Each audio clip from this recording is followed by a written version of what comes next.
Oke, kita lanjut ke sesi 2. Yang mana tentu kalian masih ingat bahwa di dalam sistem bisnis fungsional kita mengenal yang namanya fungsi operasi dalam bisnis. Yang mana fungsi operasi dalam bisnis itu ada 5.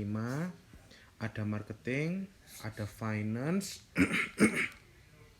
ada production, ada accountants, dan juga ada human resource. Nah, bagaimana peran sistem informasi berdasarkan 5 operasi fungsi ini? Nah, pertama kita akan membahas sistem informasi yang berkaitan dengan fungsi pemasaran atau kita kenal sistem informasi pemasaran yang pada pertemuan sebelumnya sudah kita bahas, di mana sistem informasi pemasaran itu adalah sistem informasi yang mendukung perencanaan, pengawasan, dan pengolahan transaksi. Yang mana ketiga hal ini itu dibutuhkan untuk menyelesaikan aktivitas pemasaran. Nah, kalau kita ingat bahwasanya ketika departemen pemasaran atau manajer pemasaran ingin mencoba untuk mempromosikan produknya kepada konsumen, tentu kan harus tahu karakteristik dari tiap-tiap konsumen. Nah, di situ perlu adanya perencanaan dan juga pengawasan terkait dengan karakteristik dari konsumen perusahaan kita kayak gitu. Nah, di dalam sistem informasi pemasaran itu mencakup beberapa hal. Pertama adalah manajemen penjualan. Lalu yang kedua, otomasi armada penjualan atau kita kenal dengan sales force automation. Lalu ada manajemen produk, iklan dan promosi, penelitian pasar dan peramalan penjualan, layanan dan dukungan pelanggan serta pemasaran interaktif. Nah, jadi di sini bisa kita simpulkan bahwa cakupan di dalam sistem informasi pemasaran itu sangat luas. Di sini kita tidak hanya berbicara tentang promosi dagang saja, tapi kita juga harus tahu bagaimana cara melakukan promosi yang tepat. Nah, yang tepat kepada konsumen. Nah, dan juga harus memahami kira-kira produk apa yang nanti dibutuhkan oleh calon konsumen atau konsumensi kita saat ini. Nah, itu adalah cakupan di dalam sistem informasi pemasaran. Nah, dan di dalam sistem informasi pemasaran itu kita bisa mengarahkan pada pemasaran yang terarah. Apa itu pemasaran yang terarah? Pemasaran yang terarah itu adalah pemasaran terhadap suatu komunitas sesuai dengan isinya, sesuai dengan konteksnya, berdasarkan demografi atau psikografi dan juga perilaku online. Semisal contoh gini, kita membuat produk yang mana produk itu berasal dari bahan-bahan yang di recycle atau sampah yang di recycle. Nah, kira-kira nanti pemasarannya akan mengarah kemana? Pemasarannya mungkin akan mengarah pada komunitas pecinta mungkin Green Earth. Nah, yang mana mereka sangat anti terhadap suatu produk yang mungkin menjadi limbah atau sampah yang sulit terurai di bumi. Nah, atau semisal berdasarkan demografi yang mana ditargetkan mungkin untuk usia muda ataupun usia tua kayak gitu. Nah, jadi dispesifikan. Nah, itu adalah pemasaran terarah kayak gitu. Semisal nih, kenapa kok misalnya di Google Mail ya misalnya ada tampilan versi klasik dan juga ada tampilan versi terbaru. Nah, kenapa sih kok nggak sekalian aja? Ya udah kalau baru ya udah baru aja, nggak perlu pakai tampilan versi klasik atau versi lama. Bisa jadi mereka melihat dari faktor demografi, mungkin bagi yang muda kemampuan untuk beradaptasinya atau adaptability-nya itu cepat atau besar. Bagaimana dengan yang generasi tua di situ? Nah, memungkinkan untuk generasi tua itu kemampuan beradaptasinya itu rendah, sehingga sangat sulit untuk menerima hal-hal yang baru. Nah, itu situasi pemasaran. Jadi harus tahu tuh, kira-kira ketika kita memasarkan barang kita, kira-kira arahnya mau kemana. Nah, kita bisa bagi nih berdasarkan 5 arahan ini. Nah, lalu yang kedua tadi saya katakan ada namanya kalau kita ingat ada namanya operasi produksi. Nah, jadi di sini ada sistem informasi manufaktur atau sistem informasi produksi. Yang mana ini adalah sistem informasi yang mendukung perencanaan, pengawasan, dan penyelesaian proses produksi. Nah, jadi di sini ini akan berkaitan dengan yang namanya SCM atau supply chain management. Tidak hanya supply chain management, tapi mungkin akan berurusan juga dengan proses pembuatan dari bahan mentah hingga menjadi produk jadi. Nah, itu. Nah, cakupannya dalam sistem informasi manufaktur apa saja? Nah, ada namanya CIM atau Computer Integrated Manufacture. Jadi CIM ini itu adalah konsep keseluruhan yang menekankan bahwa tujuan dari computer based system pada suatu manufaktur adalah untuk ada 3 hal. Untuk simplify, otomatisasi, dan juga integrasi. Pertama ada simplify, sesuai dengan artinya berarti penyederhanaan. Jadi di sini mencoba untuk memotong mungkin rantai dari produksi yaitu.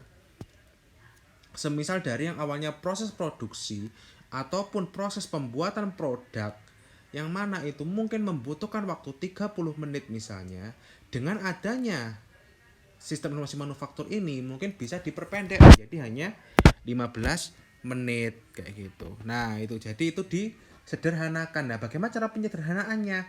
Mungkin dari dalam penyederhanaannya ini bisa dengan cara otomatisasi dan juga integrasi. Nah, jadi bisa otomatisasi misalnya dari yang dulu misalnya koran tuh ya. Kalau dulu kan orang harus bikin tulisannya dulu di mesin dulu.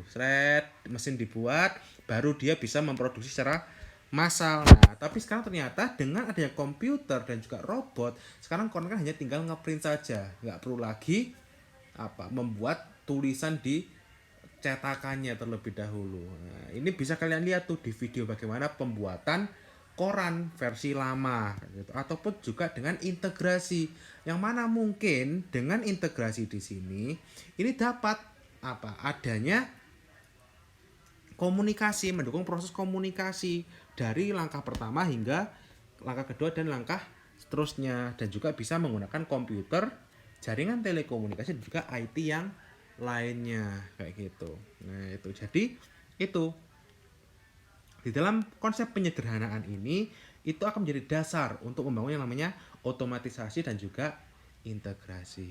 Nah, dan juga di dalam sistem informasi manufaktur itu akhirnya berkembang tuh ada namanya manufaktur resource planning. Nah, yang mana di dalam MRP atau manufaktur resource planning ini kita bisa melakukan namanya peramalan produksi, lalu memperkirakan penjadwalan produksi, melakukan perencanaan kebutuhan material atau MRP, lalu melakukan perencanaan kapasitas, pengawasan biaya produksi, serta pengawasan kualitas. Nah, jadi dalam sistem ini, perusahaan itu bisa meramalkan kira-kira di setiap bulannya, atau misalnya nih di kuartal pertama, kuartal kedua, kuartal ketiga, hingga kuartal keempat, kira-kira berapa sih produk yang harus dihasilkan per kuartal kayak gitu.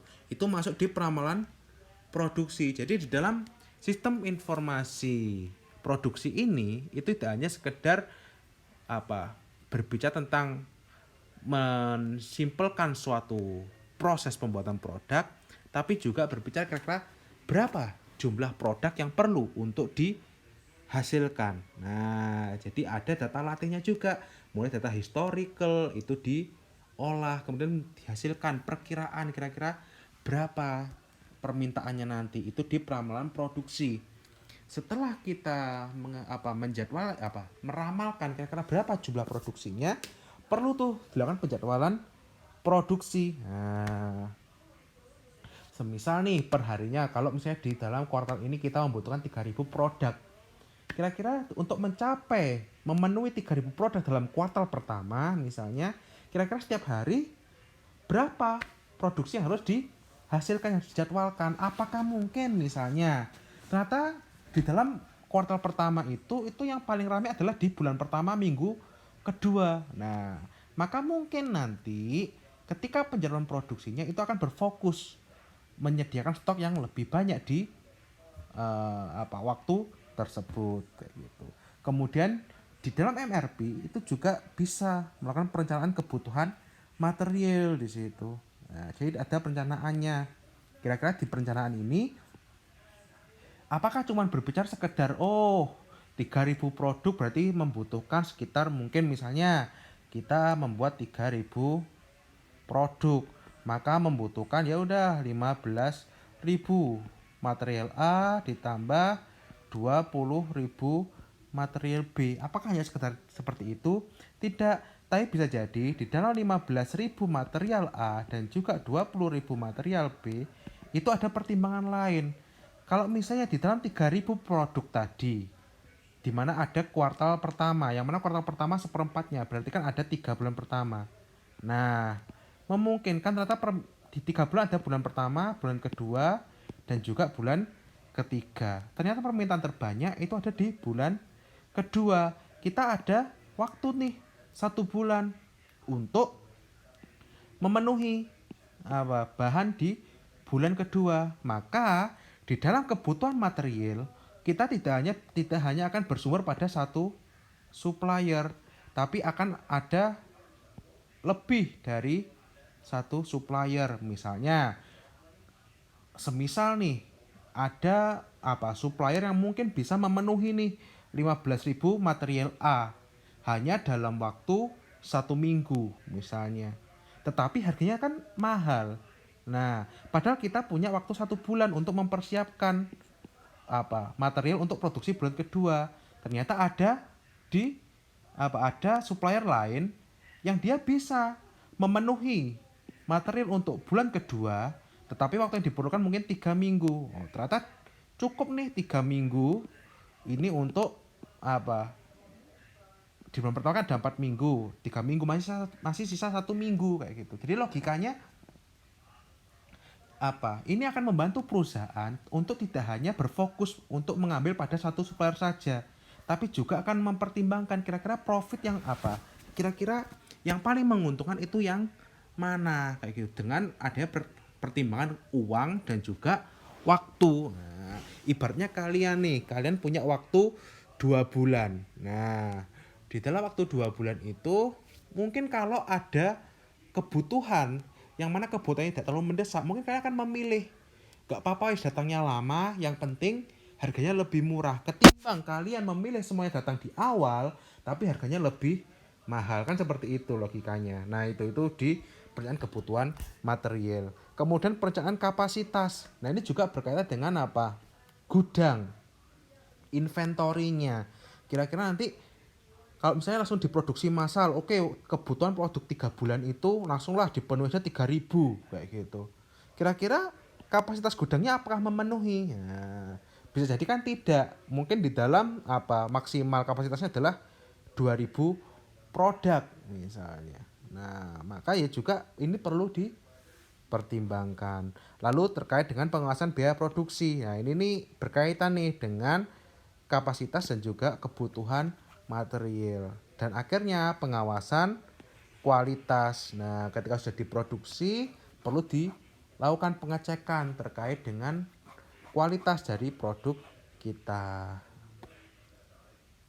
Nah, dan juga di dalam manufaktur itu ada namanya sistem manufacturing execution, yang mana ini berkaitan dengan ada shop floor scheduling, penjadwalan, lalu shop floor control, lalu ada mesin kontrol, robotic control, juga proses kontrol, yang mana ini semua berguna untuk mengendalikan kira-kira bagaimana penjadwalannya dan juga penjualannya seperti apa. Nah, ini di sini untuk memastikan bahwa nantinya sesuatu yang sudah direncanakan itu bisa selesai tepat pada waktunya. Itu di manufacturing execution system. Lalu ada engineering system, mungkin ada pendesainan yang dibantu oleh komputer, lalu ada perencanaan yang dibantu oleh komputer, ataupun product simulation and prototyping, pengetesan di situ. Nah, ketika sudah didesain dengan menggunakan komputer, dibangun menggunakan komputer, dan juga perencanaan prosesnya menggunakan komputer, mungkin perlu nih untuk disimulasikan sebelum diterjunkan di pasar kayak gitu.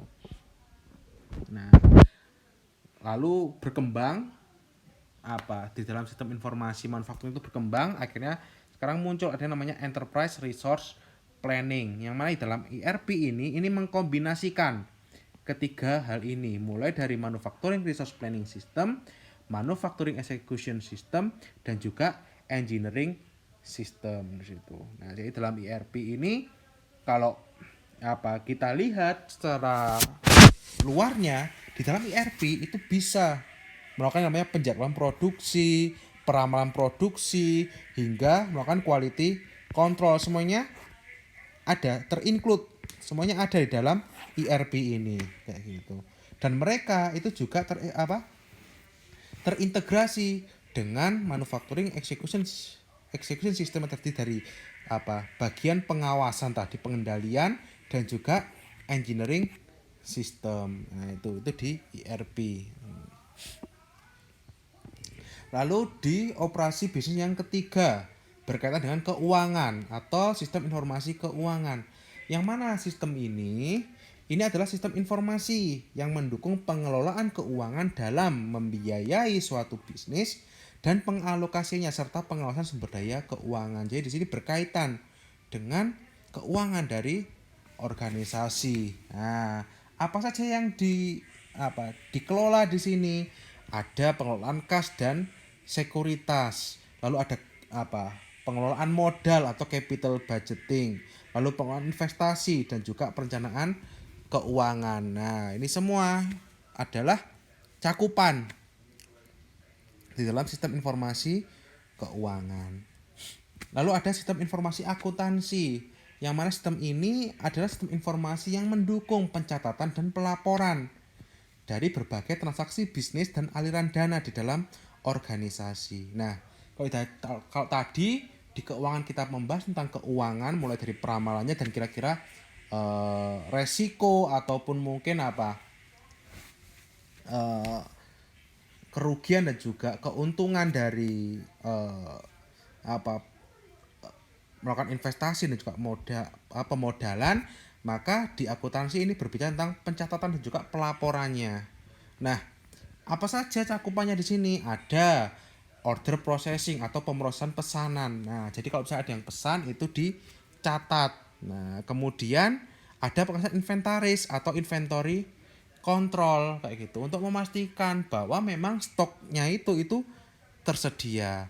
Kemudian account receivable dan juga account payable berkaitan dengan uang yang diterima dan juga uang yang akan dibayar. Lalu juga berisikan penggajian. Nah, penggajian terhadap sumber daya di dalamnya dan juga buku besar. Ini berkaitan dengan catatan keuangan secara bulanan, per semester, per kuartal hingga per tahun. Nah, itu semuanya tersimpan di sini.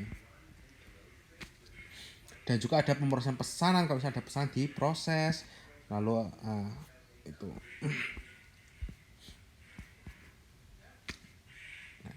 Dan yang terakhir itu ada sistem informasi sumber daya manusia. Ini adalah sistem informasi yang mendukung aktivitas pengelolaan sumber daya manusia. Nah, bisa kita lihat di sini ada di dalam SISDM itu ada sistem strategis, ada sistem taktis dan juga ada sistem operasional. Dan dibagi berdasarkan ketenagaan, pelatihan dan pengembangan serta administrasi kompetensi. Misal nih di sistem strategis dari SISDM atau HRIS ya, kita katakan Human Resource Information System. Dari segi ketenagaan, mungkin untuk strategic sistemnya kita melakukan nih yang namanya perencanaan ketenagaan serta pelatihan angkatan kerja. Nah, tujuannya apa? Untuk mungkin kedepannya mempersiapkan pegawai yang kualitasnya lebih baik. Lalu juga ada pelatihan dan pengembangan. Nah, melalui perencanaan suksesi. Nah, hal ini itu digunakan untuk mengantisipasi, misalnya ada pegawai yang pensiun, ada pegawai yang pindah ke perusahaan lain, ada pegawai yang meninggal. Nah, itu untuk memastikan bahwa nantinya pengetahuan atau isi otak dari pegawai yang pergi itu telah diwariskan ke pegawai yang akan melanjutkan. Nah, lalu juga perhitungan biaya kontrak juga prediksi pegawai. Jadi memperhitungkan tuh kira-kira kalau berdasarkan kemampuannya ini berapa prediksi gajinya kayak gitu. Dan SISDM ini untuk yang sistem strategis itu sudah digunakan, semisal contoh nih digunakan oleh NBA. Nah, kalau kalian perhatikan di dalam sistem kontrak pemain NBA itu ada namanya valuasi di situ. Berbeda dengan sistem kontrak di pemain sepak bola yang mana di tiap klub dibebaskan untuk memberikan kontrak sebesar apapun. Tapi kalau di NBA itu ada pengendalian. Misalnya pemain A nih dengan kualitas sekian, maka diproyeksikan gajinya nantinya untuk perpanjangan kontrak dia perlu mendapatkan gaji sekian kayak gitu. Itu sudah ditentukan oleh komisioner, maksimalnya sekian. Nah, itu melalui prediksi gaji. Itu mereka manfaatkan namanya SISDM. Lalu di sistem taktis ada namanya analis dan penganggaran biaya buruh serta analisis turnover itu dari segi ketenagaan. Dalam segi pelatihan dan juga pengembangan dilihat tuh dari efektivitas pelatihan dan juga pemaduan karir. Dicek tuh pelatihannya efektif atau tidak. Terus kemudian perkembangan karirnya bagaimana. Nah, kalau dari administrasi kompensasinya dilihat dari efektivitas kompensasi dan juga analisis preferensi benefit. Nah, kalau dari sistem operasional mungkin untuk ketenagaan ini berkaitan dengan recruiting, perekrutan dan juga perencanaan dan juga penjadwalan angkatan kerja.